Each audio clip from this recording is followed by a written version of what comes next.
Hi, I'm Shaun Reynolds. And I'm Rachael Reynolds. And welcome to What Was I Made For? The podcast about doing what you love and prioritising your happiness. While we aim to inspire, motivate and entertain you, please note that we're not licensed therapists or certified experts. So if you're considering major life decisions like starting a llama farm or quitting your job to become a professional skydiving instructor, maybe get a second opinion. Enjoy the show. See, I just do what I want, do what I love. I don't want to stop, don't want to grow up. Just me being me, don't follow the crowd. Don't be a sheep, look at me now. But now it's time to make more, create more. Looking at the points cause it's time to take score. Feeling like I'm grown now that I can face more. Got one question, what was I made for? Welcome back, everyone. Happy Wednesday. Happy Wednesday once more. Happy Sunday. This is actually Sunday. Why are you confusing people? Because I get confused myself otherwise if I have to pretend You're not the one listening to it. I don't like lying. People don't care what day we filmed it. They're listening on a Wednesday. Happy Wednesday. Happy Wednesday, everybody. Welcome back. Hope you've all had a lovely week since last week. Yeah. Yeah, this was supposed to be a guest episode, but for very good reasons, our guest had to postpone and rearrange, so you can look forward to it. We're not going to tell you who it is, but it's you can look forward. Yeah, it's a very good one. But a couple of people, because we were worried, like, oh no, it's just us again. And then a couple of people, we went out for a lovely lunch, didn't we, yesterday with some friends? Yeah. They were like, we love it when it's you two. But then I feel like it's because they're our friends. And it's because they're our friends. Like, I would also listen to my friends every week. So maybe. But hopefully this doesn't turn you off, guys, that it's just us again. But this week's episode has got a little bit of a theme. We put a story out on our Instagram. Yep. It's a strange one because we spoke a while ago about doing like a mental health episode, didn't we? Because I think mental health struggles and having a career in the arts go hand in hand wonderfully. One of the perks of the job.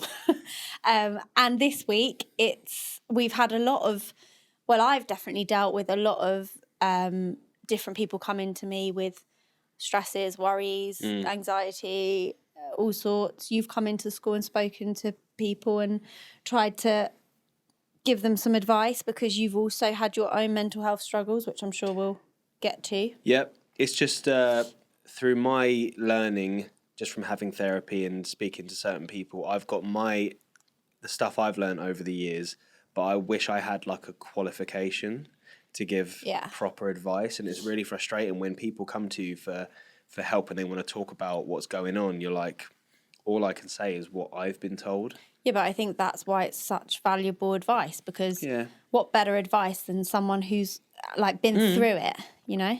I definitely think in terms of knowing what I'm talking about because I've been through it myself, 100% I can give that advice, but I wish I could do more, you know? Everyone wishes they could do more. Oh my God, yeah. I think, I'm a fix-it lady. I always want to fix everything, and when I can't, especially when it comes to mental health, because it's not like a one-size-fits-all, and it's not It really isn't, as Sophie Here's your advice. said. Do you feel fine now? No. I think, Sophie Griffiths, and maybe even a couple of our other guests have said that there's just different things that work for them. And you've got to find it. But anyway, we'll get into all of that. How's your week been, Shaun? All right.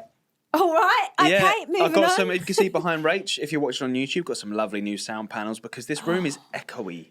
Oh, it's a God, studio Shaun, as well, is which is so well boring. annoying. Even I look behind me then like, what is he going to talk about? It's interesting. That's not interesting. No one cares. It is. As a music producer, I find this stuff very, very exciting, even if nobody else does. And then behind you, you've also got a new gift. Yeah, so this happens to me all the time. I say I like something once, and then it becomes everything. Joe, who got me this picture, didn't know how big it was going to be when he ordered it. I think it's A1? It's very cool though. Oh, it's awesome. Yeah, I just need to find somewhere I think it's going to go right there. Nice. But look at this. I'll show you this one. This is really uninteresting for people who aren't watching on YouTube. No. Okay, well, I can explain what it is. So the very lovely Lucy Spurgeon, who is a teacher at Rachel's school, she had her sister, who is a very talented artist, I guess, multifaceted artist. She crochet. Is it crochet? I think so, yeah. crocheted me a little Leonardo teddy. And on the back, it's got on the back, it's got on his shell, it's got my logo. Your actual logo, which is amazing. My logo on it, which is awesome. Yeah. So, yeah, I mean, to be honest, keep the Ninja Turtle gifts coming. I'm loving it. Good. So you've had a good week. It's been good. It's been productive. Awesome. How about you? Yeah, my week's been good. I feel like tying up some loose ends towards the big show we've got in July. Had some rehearsals. The number that we rehearsed today is actually quite, not triggering in a bad way, but it's definitely thought-provoking. It's supposed to be. I mean, because it's a lyrical, I mean, it's pretty obvious, isn't it, that he's supposed to base the dance on the lyrics. Yeah, the lyric drive. Yeah, the lyrics drive the narrative, like massively. And we've chosen, I don't know how much detail you want to give. No, I don't want to go into much detail, but it definitely is thought-provoking for all ages. It's a vision that we had ages ago, and it's so beautiful. I guess you can say a general theme of life's too short. Yeah, I would say that's a fair comment. Yeah. That was today. So that was a nice way to round off the week. But yeah, it's been a good week. Apart from, like I said, I feel like so many people this week have come up to me and sort of either needed just a quick chat or some reassurance or are going through some stuff. And it always makes me think, if you think how many people actually came and vocalised that, how many more people are just battling stuff every single week that don't know how to express themselves or don't want to. By the way, I don't want to make this like super gloomy and like dark and oh god, it's a mental health episode. They're going to be like, it's going to be sad and depressing. That's not what I want to do here. I actually want the opposite. I want to flip it so that we're shedding some positivity where people may be struggling, and ultimately the underlying message is just talk. And the best people to talk to, in my opinion, are people that you feel that you may originally feel embarrassed to talk to about it. Oh, you reckon? What do you mean? My point being is that your like partner, for example, like you, will probably not be the best person for me to talk to about my issues. Obviously I do, and obviously we have great conversations about it, but at the same time you've always got my best interests in mind. You want to say the right thing to me, you want to make sure I'm happy, you want to do this, but you might not be seeing it from a completely unbiased view. Yeah. It's always good to talk to someone that can see things as a whole and speak to you on a level from a completely unbiased perspective. Well, that's why, do you still think that getting a therapist still has a stigma? Of course it does. Do you? I think it's less now, but I think having a therapist, it definitely people look down on it. Because one of the things, you know how, I mean, everyone probably says this, like, if money was no object, one of the things I would do, I've had a bit of CBT in the past for, my God, I mean, we'd be here for a whole episode. We won't probably go into it, but I had mild OCD at a point like a few years ago. It's actually amazing how you got completely past that, because these were things that were like ingrained in you since you were a kid. Yeah, that's what I mean about, I actually think I probably had more issues when I was a kid, that because it wasn't as spoken about maybe. Now, if I was a kid now, I reckon they would be addressed quite severely, because, my OCD, I mean, shall I just say, like, what I used to have to do? Well, I mean, yeah, but I also think it's quite a common thing, the stuff that you did. I think a lot of people probably still do stuff like that. They were my therapist called them rituals, which I think is the proper term for it. But I used to do this and think nothing of it, just, that's just part of my routine. And I used to, at my mum and dad's house, I used to be in their loft conversion room. So I had these stairs that went up to my room, and up the stairs I had like posters on the wall. And I mean, I probably can't remember it detail for detail, but I remember there was part of like touching around the light switch, then I had to tap the posters, then I'd get to the top and have to do something else. Then there was other things I had to tap around the room before I got into bed. And if I got into bed and I'd forgotten to do one of them, or I was like, that wasn't right, I would go and do it again. And I'd think nothing of that. How mad is that? I'd just be like, why did you have to do it? Because if I didn't, something bad was going to happen. Yeah. I used to tap my toothbrush, and On the sink. Yeah, a certain amount of times. Still, I can't remember how many, but that I used to do from secondary school, and I didn't realise that was weird till I got to uni, and Lauren used to be like, "Is that you tapping every night?" Because my bathroom that I used was on the first floor, and she was on the ground floor, and I think she was like, "Is that like what are you doing? Why is there always this tapping?" And then Well, how many times was it? Was it 3 times or was it like 54? no, it was like dun dun dun dun dun dun, dun like a rhythm. But I had to do it exactly like that. You had to do a little performance before bed. Yeah, in the mirror. Dun, dun, dun, dun, dun, dun. But she used to. I mean, we had great banter at uni. She used to take the mick out of me for it, and I didn't realise it was weird until that. And then when we Well, I don't think it is weird. I think doing just like tapping on the sink a few times before you go to bed and doing the same rhythm. I don't think that is weird. But I think doing it's it because something bad's going to happen. That's the bit. And that's what I went to therapy for. Yeah. Because and because it was giving you anxiety. Do you know that I really didn't expect to talk about this? This is really weird. It's like unearthed something. But a lot of people I know who have now been diagnosed with like anxiety or anything like that, they go to the doctors for something totally unrelated. Yeah. And then they realise it's like it is a byproduct of being either stressed or having anxiety or whatever. 100%. And I went for heart palpitations, like, I better get this checked out, bit of heart stuff and family history, whatever. They went through all the checks, couldn't find anything medically wrong with me. So they were like, do you get anxiety? I was like, no, I really am not an anxious person at all. And they were like, they ended up, long story short, making me talk about this OCD stuff I had. And they were like, you really should probably have some CBT for that. Went for a few sessions. Really did help, actually. Well, actually, what did it do? It made sense of it. It was saying it out loud. I was like, you sound crazy. And what does that say to you? What does that say to you? Go and talk to somebody. Go and talk to someone. Yeah. Speak these things that you're thinking out loud, however ridiculous they may seem and however ridiculous you think you may sound saying them. When they're out there in the open, you either have a realization of, God, that actually does sound ridiculous, all those weird things I'm thinking, and completely makes you realize that they're totally irrational.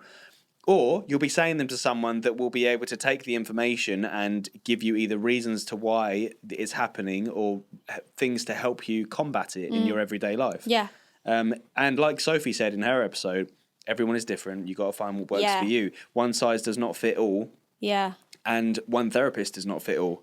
I could go to a therapist and absolutely love them. You could go to the same therapist and not get on with them. Exactly. You've got to find the right person. And that's what I was basically saying is if I had a lot of like expendable cash, one of the things I would do straight away is get myself a therapist. And that I don't even feel like I have a real reason to go right now, but to have somebody completely impartial in my life that I could just go and probably be like, actually, this is really bothering me, I would do that in a heartbeat. So if I'm saying that as somebody that I'm very, very, very fortunate to not suffer with panic attacks or like crazy anxiety or anything like that. But even I feel like, isn't it funny how we'd go for like a spa day or a massage or go and get your a pedicure or your nails done or whatever, but you don't just go, actually, I should probably just check in with my brain. I'm just going to go and talk to someone.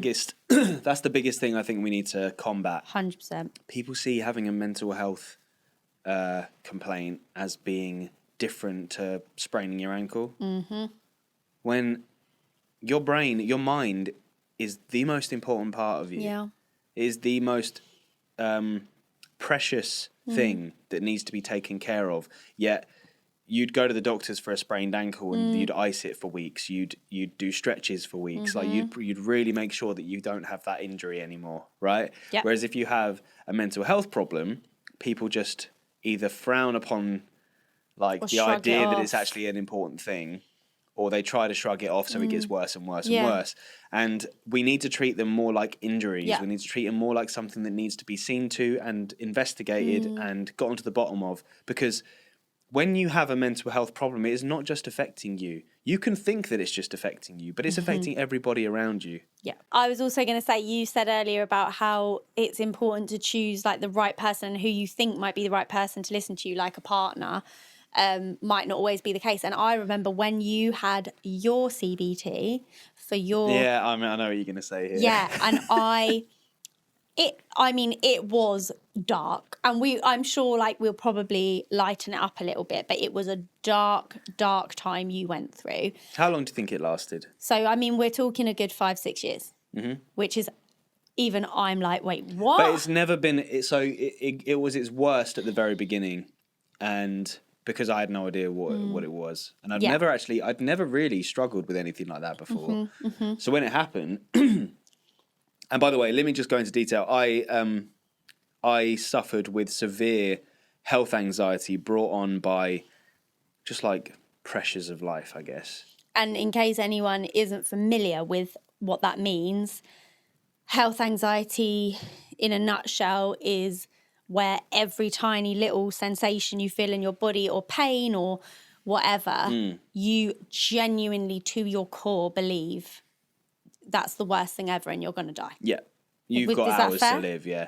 You genuinely believe you've got hours to live, so what's the point of doing anything, because you're going to die in the next few hours anyway. So that is the worst thing about health anxiety, is that you and it's actually brought on by panic attack, wasn't it? I remember having a panic attack in the cinema, but I didn't know it was a panic attack at the time. I just remember thinking my head's going to explode. And you're dripping in sweat, but you were like cold. Yeah, I was just freaking out in the cinema. And then I think a couple of days later, we were at my parents' and I had another one there. Yeah, that was worse, that one. Yeah, that was worse. And still didn't know what it was. No. Then I think I went to the doctors, because that's when I started thinking, I think I've got like a brain condition, or I've got something neurological going on. So I had all sorts of tests. I had blood tests, brain scans. I had a neurologist test my reflexes and all that stuff. And they found nothing. So that's when my journey to learning about panic attacks and anxiety and what causes them, how you can like counteract everything. That's when that journey started. And yeah, it's taken me many years to get to the bottom of it. But when you finally got therapy, what I was going to say is, I remember like we'd be up until the early hours just trying to talk things through.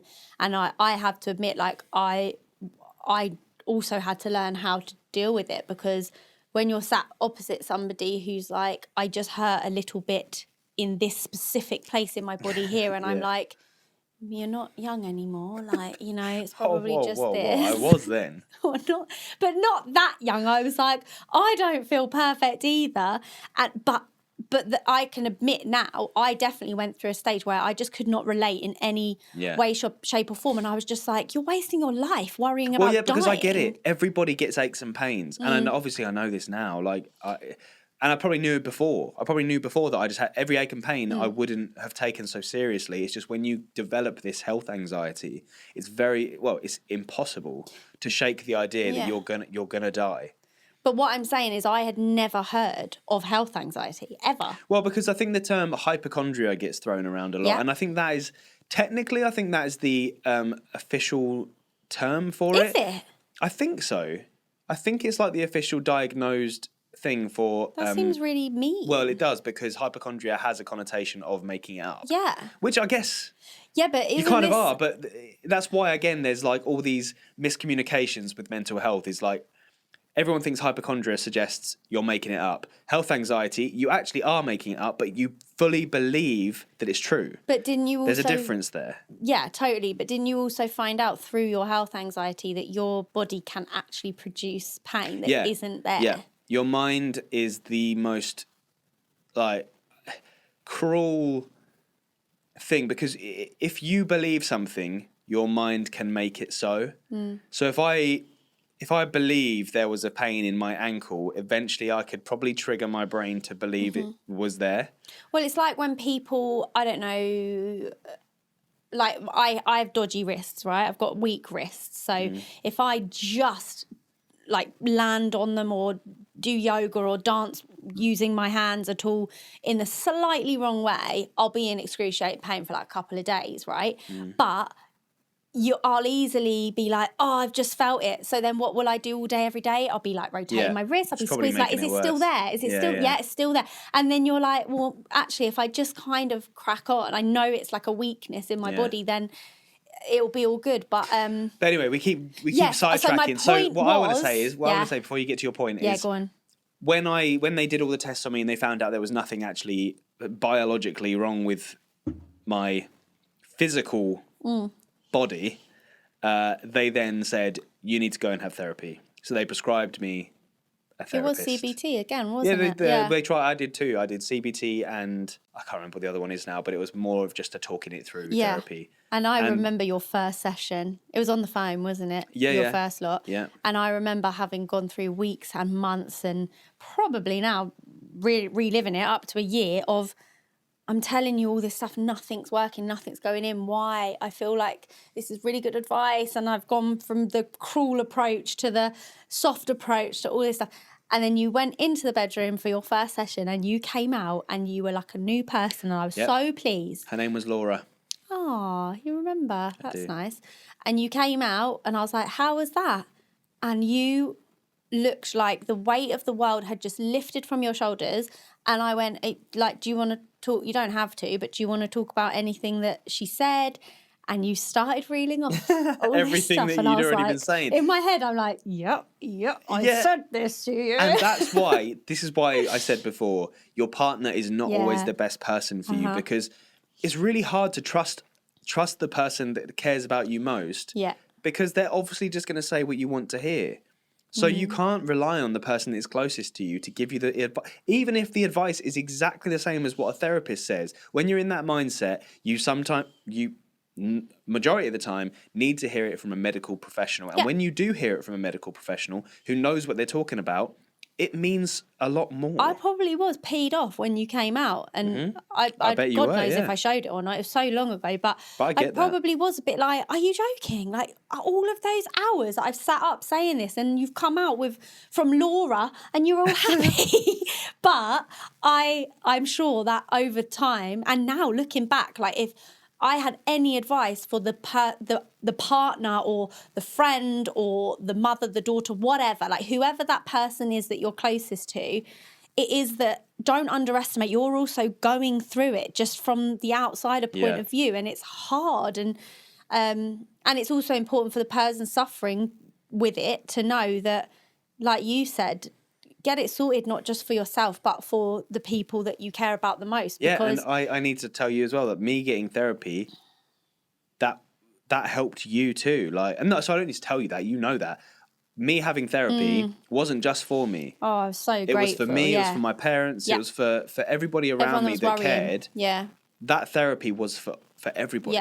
Yeah. So, bottom line, go and get yourself some therapy, people. Yeah, but there is something, and I would love for them to sponsor this podcast one day. BetterHelp are actually a really good service because although you go on there and I think you go through the process, you explain what you want from therapy, and they'll say, oh, this is Jim. He's a therapist based in, because it's all on the app, and it could be either text, it could be phone, I think it could be video call as well. But it roughly works out to about £70 a week. Is it really? Which, from anyone that is like thinking about it, that sounds expensive. But if you were to go private to a therapist down the road, it's a lot cheaper than that. But again, isn't it bad how, again, I'm not speaking for everybody because I'm totally appreciate we're in a cost of living crisis. Everyone has their own stuff to deal with. But isn't it crazy if you even look at our monthly outgoings of the things that we prioritise as, well, we have to have Netflix. And we have to have this, and we have to have that. Nala, he's so well, better than us. I know.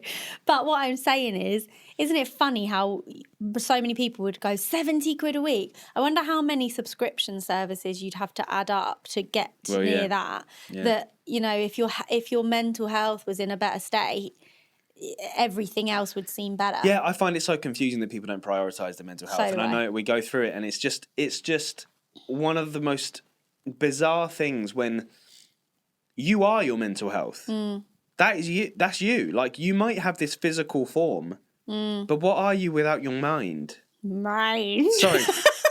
I had a frog in my throat then. What are you without your mind? Do you not want to talk about nomorepanic.com, because that is Oh, yeah. such For a good anyone tool. who suffers with health anxiety, and it's so funny that I've met so many of my friends that secretly were also going through it since I did. And if you do, and if you worry about that sort of stuff, there's an amazing website called No More Panic. It's almost like the Reddit for health anxiety. And you go in there, you type in something in the search bar, and 9 times out of 10, there'll be a forum of people that have either asked the same question, and then you've got other users of the website who then answer your questions. Some of them are doctors, some of them are just people that have been through it themselves, that put your mind at ease. It's called No More Panic. Does what it says on the tin. Yeah, it's great. And you still use that, don't you? Yeah, every now and again, we should say that as well, is just because you had your CBT and whatever. I haven't had a panic attack for about 5 years. Which is amazing. But I would say your health anxiety is still very much there but controlled, right? Yes. And the reason I haven't had a panic attack for 5 years is because my CBT taught me the skills to fight them off. I still get the symptoms of when they could happen, but I know now how to counteract that. And I witnessed that. Yeah. Because I know those tiny little It's really signs. funny because we could be in a public place and I'll be going through my rituals in my head, just being like, right, this is how I get myself out of this situation. And Rachel will sort of either grab my hand or say something to me like, are you all right? And I'll be like, yep. And she'll know. She'll know that it's happening. And know the signs. But again, that's why it's important to talk to people, because I hope that gives you a little comfort blanket just to know, like, actually, if it was to happen, I know without even saying anything. Because usually now my tactic is, if I know when you're getting a little bit panicky, I usually will just like keep you talking or just distract or be like, God, aren't we so relaxed? It's so lovely here. It's so relaxing, isn't it? And usually you can come out of it. Right, yeah, we need to dive into some questions. This is a very interesting one, which you and me have spoken about recently. Do you feel schools do enough in regards to the children and their mental health? The schools that I'm sure some do. Yeah. I'm sure there's some. What we're about to say, I feel like we should put a disclaimer on that. This is We only have a outside cross-section opinion. of a select few schools in certain areas. And also it comes from Opinions of people that might not be giving us the full picture. Possibly. That I'm just trying to stay impartial here, that this is our perspective. From a governmental level, though, from that high up, I would say no, that not enough is being done. But I would say also, I mean, my opinions on schooling nowadays is that I do feel like it's a little bit lax in terms of what the teachers are allowed to do in terms of disciplining children and what the kids are allowed to get away with. I feel like that just doesn't work. I feel like there's a real disconnect nowadays with teaching and studenting. But it also sounds like there's a disconnect between, I feel like there's 3 parties. You've got the teachers, the parents and the students, and it feels like that we're not working as a team, like the parents, the teachers, the students. I also, in teachers' defence, I don't know who wants to do that job at the moment. It sounds horrific. I feel like it does sound like we were terrified. Were you terrified in like year 7 to at least year sort of 9? I don't know if I said terrified, but I was definitely like, I do not want to annoy the teachers. Yeah, I don't want to get told off. I don't. And that's not to say I didn't mess about, like I did. But when I got in trouble, I was scared. Yeah. Because kids mess about. Like, kids are going to mess about. That's just by the very nature of being a kid, you mess about. And also the nature of being made to sit through subjects you don't want to do it. You just have no interest in. And I don't know why. Like, I feel like our generation now are the parents of the kids growing up. And maybe a bit older than us. But there seems to be this thing that parents might have forgotten what it was like to be a kid. And if you're given an inch, you take a mile, you know? I find it strange, and again, this is just based on what people have told me, that kids are spending the majority of their day at school. Yet the reports that I get is that they don't feel like there's somebody there that they can talk to. And that baffles me, that the place you're spending most of your day, there isn't anyone there that you can go and chat to. Like, they maybe come and chat to us. And granted, we're like outside of school, so maybe we seem a bit more approachable. We're teaching them something they've chosen to come and do, so they already feel like maybe they're on a bit more of a level with us.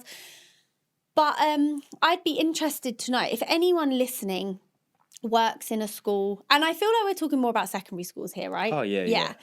Works in a school or knows anyone. But I mean, I have teacher friends, and I have close teacher friends who have worked in multiple schools as well. Both state and private. Private, yeah. And the way that one school, state school, dealt with mental health was so bizarre to me, which was like some card system where any kids could get this card that they could flash to basically say, I need a mental health break. And that's what I'm talking about. Give them an inch, they take a mile. Yeah. Like, what's to separate then the kids that have genuine mental health issues? She said they were using it to just go and that's what hang I'm out in the saying. corridors That's what I'm together. Like, saying. obviously, who wouldn't as a kid? I respect the idea behind it. Like, the idea behind it is I like, guess they're trying. they've thought about something, they've gone with it. It's just poorly executed because obviously kids are going to take advantage of that. But Obviously. I'd also be interested to know from teachers' point of views, like, you have to be DBS, you have to do first aid, I'm guessing, you have to have a teaching qualification. Do you and safeguarding, obviously, all of those things you have to have as a teacher. But I wonder if any teachers now go on courses about noticing the signs, because it's not always the kids that are acting out. It's the ones that you have to go, they don't seem themselves. And that's what we're always looking out for at school. Is Yeah, but like, then other teachers stretch too thin. well, Other I think they teachers are. pushed by the ones that are quote unquote difficult, that they don't have enough time for the kids that genuinely need emotional support. But then, do you not think that there should be another role in schools then? Where Funding, that's a funding question, yeah. though. Here's what I think. I have a solution. Oh, go on, let's hear it. Sean for Prime Minister. I believe it would solve. Actually, no. I would hazard to say I know it would solve a lot of issues in schools. Hear me out, right? And it's got nothing to do with teaching legislation and all that stuff. I know the technology for this exists. By the way, every teenager listening to this is going to completely disagree with what I'm saying because it's taking away something they so desperately love.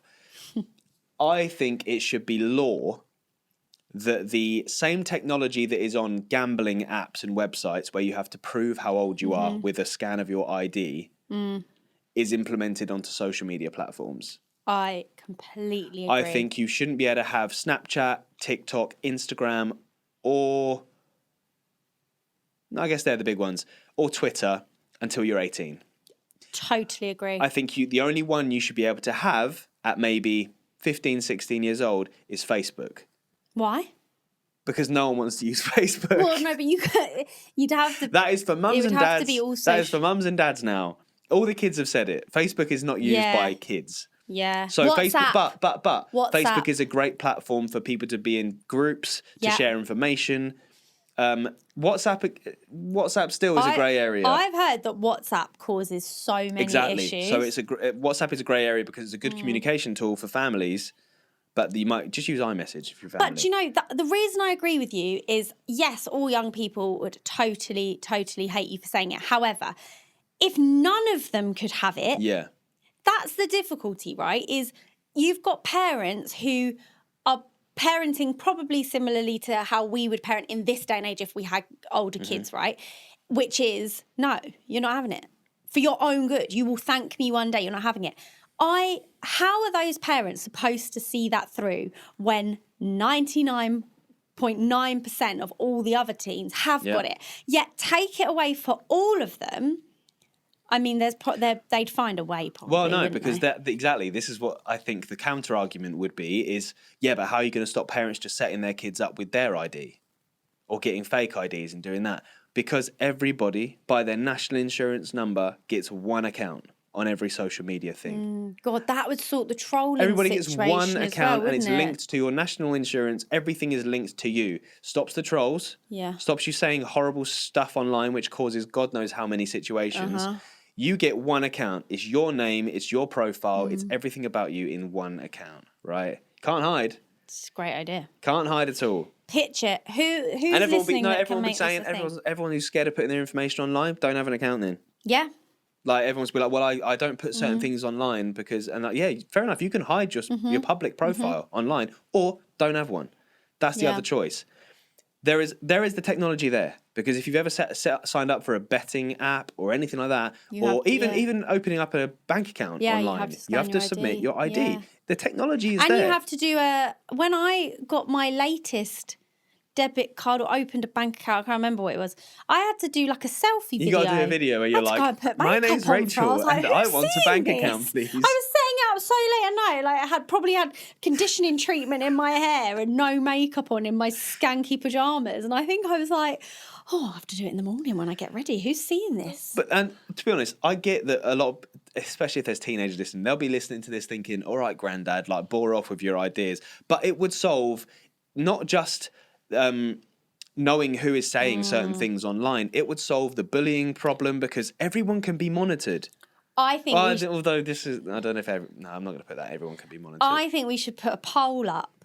I would love to know who would be up for not having social media till they're 18 if nobody could. Like I wonder how many under 18s would go for that idea who have been through. Yes, you can still text your friends. You can still text them. There's a lot of joy in social media as well, but you can share your photos on Facebook still. Yeah, I wonder how many. I mean, most kids must have been through a bit of like hate on social media or friendship issues. Kid. Yeah, I think every kid too. So it'd be interesting to know, if no one could have it, would you be up for that? Like, oh, yeah, we won't go into like back in old day, but children should not be trusted with such a powerful tool. If you are struggling mentally, what is your coping mechanisms? Well, let me say something that is from experience, something I know. This is a coping mechanism for me, right? This is the reason why I don't have a panic attack anymore. The best advice I ever got with panic attacks is do exactly the opposite of what your body is telling you to do. And it is the most difficult thing. It is the most challenging response to a panic attack that you can try and implement into your sort of skill set. When you can feel those symptoms, annoyingly, you have to go through a panic attack first to not understand what the symptoms are going to be. But when you can feel one coming on, and there is no explanation, they come out of the blue, completely out of nothing. When you can feel that happening, get up and either continue doing exactly what you were planning on doing anyway, or completely change what you were doing, walk in the opposite direction and go and do something else. Like, just focus your mind on something, laser focus on something, even if it's like completely irrational and completely random. Like, even if you didn't want to make a cup of tea in that moment, go and make a cup of tea. Like, force your brain to be doing something other than focusing on the panic as it sets in. Because the reason why a panic attack happens, it might sound obvious, but you start panicking and the panic grows, your body fills you with adrenaline and you get a fight or flight response, which is kind of like an age-old biological response to when a bear is outside your cave and you have to decide whether you're going to try and run out of the cave in the opposite direction away from the bear, or you're going to try and fight the bear off. These are biological signals that our body still has. It's instinct, right? But because we're so protected, because we're so looked after these days, there's not a bear outside our cave. There's no immediate threat to our lives. So our body still has these really deep instincts in it that we can't understand, and the body has no reason to act this way, but it'll still just flood your body with adrenaline at certain points, and you'll be going, what's going on, fight or flight, when there's nothing to fight and there's nothing to run away from. So the only thing I've found out, and the best advice I ever got was just continue, do what you were doing. And as soon as you can master that, as soon as you can master the thing of like, oh, I can feel panic attacks coming on, ignore it, move on, stand up, do something else. That is the best advice I ever got. And also, another piece of simple advice, when you have a panic attack, you hyperventilate. So you're like, breathe really fast because your heart is racing, right? And your reaction is to get as much oxygen in as possible. So you think that is you breathe faster. Breathing faster, but you're not taking enough, you're not filling your lungs. You're doing shallow breathing, which doesn't help. So the other best bit of advice I got is like massive breaths. Fill your lungs completely to the brim. People massively underestimate the power of just breathing. Like, everyone's had those situations where you've just suddenly taken the deepest breath ever and you're like, oh my God, that felt so good. You're doing it now. Oxygen's good, isn't it? Yeah, but the amount of times that I've just been stressed and just literally stopped and just taken the deep... In fact, everyone listening to this now, right? We're going to do this together. Are we that podcast? We are. We're going to do this together because I want everyone to just feel how good the deepest breath ever is. So, and you know what you got to do first? Rach Hoff. Yeah. Rim Hoff. I can't believe you just said rim off. Right, moving on swiftly. Right, everyone get rid of all the air you have. Ready? Get rid of it. Okay. Now take the deepest breath ever in. Ready? And now let it go. How good does that feel? That's good, isn't it? Life, isn't it? Yeah. If either of you have had mental health struggles, what are the things that help to get out of it?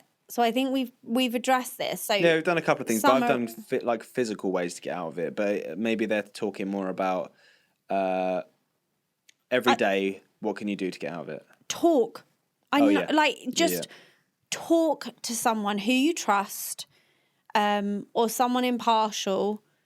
Just chat about it. Even if you're not going to get answers for it, or that person's not just going to fix everything for it, but just see how it feels to get it out. Just to chat. How it feels to get it off your chest. Yeah, and also because this person, I will keep them anonymous, but this person I know enjoys dancing. And I think I've already said to this person in confidence, but they won't mind me saying this, I, as a kid, would use dancing as an outlet. And now as an adult, especially lyrical, but to be honest, even street dance, to get any emotions you're feeling out in your dance moves. 1, makes you dance better than ever, by the way. 2, feels so friggin' good. Well, it's probably the most physically expressive art Oh form. my God, like whether you're doing street and there's some really punchy moves that you can get any aggression or frustration out on, or if you're dancing lyrical and there's something that's really been bothering you and you can literally put it in every single move, just dance it out if you're a dancer. Like, use that. Also, from my point of view, even if you're a dancer, right, try and write lyrics. Try and write lyrics about the struggles you're going through. And you might find that not only does the process of writing things down on a piece of paper help, but the struggle of trying to make those things rhyme probably make you forget about your problems in the first place. That's true. That's good advice. I stumbled across this TikTok the other day, and this is how I'd like to end this episode, if it's okay, because No. Too tough luck. It's mine as well. I don't know what I was trying to say. I stumbled across this and I think it is just brilliant, and I could not say it better myself. It's by someone called Bakes by Stephanie. I think it's important that we don't bleep out the swear words because they are so wonderfully placed. Yeah, so if there's any young ears listening. Yeah, any young ears, any youngsters listening to this with their parents, unless you're happy for them to hear what I think is well-placed swear words, don't listen, because we're not going to bleep them, because I think it makes it more powerful personally. Yeah. I've just found out that some of the girls I used to work with have come across my TikTok and they think that I'm really cringe. So this is just some advice for you if you want to start posting on social media but you're scared of girls like this. The people who think you're cringe are the insecure people, the ones who haven't got the balls to do it themselves. They see the lavish lifestyle that all these influencers have, but they would never dare put themselves out there. They've got no confidence, so they'll project that back onto you. If you want to start posting, then that's what you need to do. If that's the lifestyle that you want and that's the career that you want to go for, do you think you're going to get to 50 and still give a shit what these girls think of you? You're not even going to remember who they are. You're not even remember that you worked with them. And it's really funny because the ones that are saying that you're cringe are the ones that are watching your page like a hawk. And they're the same ones who will copy all the outfits from Molly May, buy all of the trending shoes and all the trending makeup. Where have you got that from? From content creators. So it's cringy to be an influencer, but it's not cringy to be influenced. And do you think all these girls that they look up to, and I absolutely love their videos, I love what they do you think they didn't start out in the same way that we are? People around them bitching about them, telling them that they're cringe. But at the end of the day, it's your life. You need to do what you want to do. You can let it knock your confidence, or you can just think, what are you doing with your life? I'm not judging your choices. You can do what you want. It doesn't affect me. Just like creating content doesn't affect anyone else. As long as you're not hurting anyone, what does it really matter? So just bloody start posting and let them think you're cringe. So they'll be the first ones to crawl into you for an invite to an event you're going to, and you can say, fuck off. I think that is, I got that and I was like, yes, Stephanie. I think that's her name. In a nutshell, just do what you want to do. Do what you want to do, and don't, what other people think of you is none of your business. Yep. And that's it for this week's episode. Thank you for listening and watching. We'll be back again next Wednesday for a new one. But in the meantime, don't forget to like, follow, subscribe on our social media platforms at What Was I Made For Pod? Also, please send us an email to whatwasImadefore@gmail.com. And as always, please leave us a review on your chosen podcast platform. We will see you again next time as we try to answer the question, What was I made for? Bye! Yeah. Peace and love to your friends and family. Enough! What Was I Made For is a Reynolds Studios production.